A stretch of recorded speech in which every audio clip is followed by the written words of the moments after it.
tôi xin cơ từ đâu mà từ lúc là từ lúc là hay là tao vậy. Hello mọi người, hôm nay em đang có mặt tại hội thánh thôn Hải Nam 1 và hôm nay em sẽ dẫn mọi người đến làm quen gái nhá.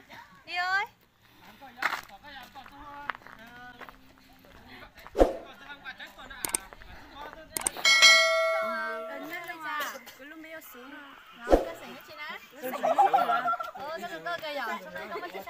Xong nó cũng có cái gì xong à? Nó xong nó tận có cây à? Có một tấm tận nữa. Mua lại Tụi em tôi xin cơ. Từ đâu mà tận nữa là tận cái của tao nè. Từ mà tận nữa là hay là tao vậy. Có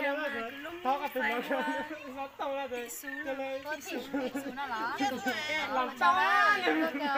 Nó là nét thua chị nó. tôi bị hại. Nó của chê nó có lên gì à? Mua thế mà. Chê với sao đó. Lúc bị nhua. Cái lúc bây giờ cơ nhập thì cái tên anh cơ. Sao nó cứ mất chơi xong à? Cũng chỉ xong. Sao nó tận nó ok giờ có mà tôi nước ná. Cũng tao ạ. Có mà sao chơi tôi nước à?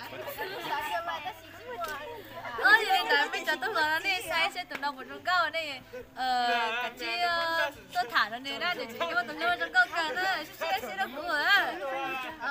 Thở có lúc phải bố của tao nè. Lúc phải bố của Thị Hoa rồi. Thị Hoa đó là giống xe cơ nhá. Cái lúc bây giờ câu kia không thuộc thì cái thiên cơ giờ. Đi xong nó có một chuyện cần đó là cũng sẽ chờ cũng cần thịt cậu ạ. Đó. Lúc nào lấy tôi chị nó? Bên tôi bên hở. Nó lấy tin bên trong nha. Xem thêm ạ. Thế đây xong có nên xem một tin chống thả nhiều cơ giờ. Cô chỉ mua thế à? Sao là bảo con chế đó nữa. Cô tin cho con chế tôi lúc là. Thế xong rồi tôi cao, chúng ta đi. Con đừng có lên với tao. Cô lúc về ăn cậu à? Cậu kia giờ. Sao nó có mất chiếc sau nè? Nên nó có sạch cái gì à? Bây giờ con muốn sạch thì bây giờ tôi câu nó đi à? Sao nó có một sạch cái đó rồi. Có một tấm lúc nè. Chán rồi.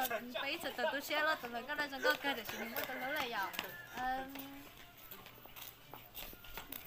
Đó hết rồi. Nó có từ Facebook của tao nè.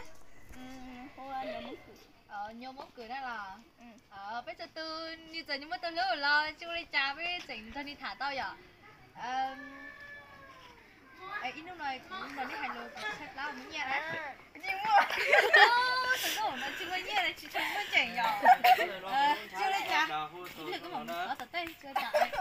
Có mấy nhẹ là thấy sao chị muốn nhẹ là con dần đi hành lùi xem. Chưa đi trà. Tao cá đâu. Mấy chỗ bốn thường mà tất thẳng rồi. Thì muốn nhẹ mà ít. Là chưa đi chào đó. Chào á.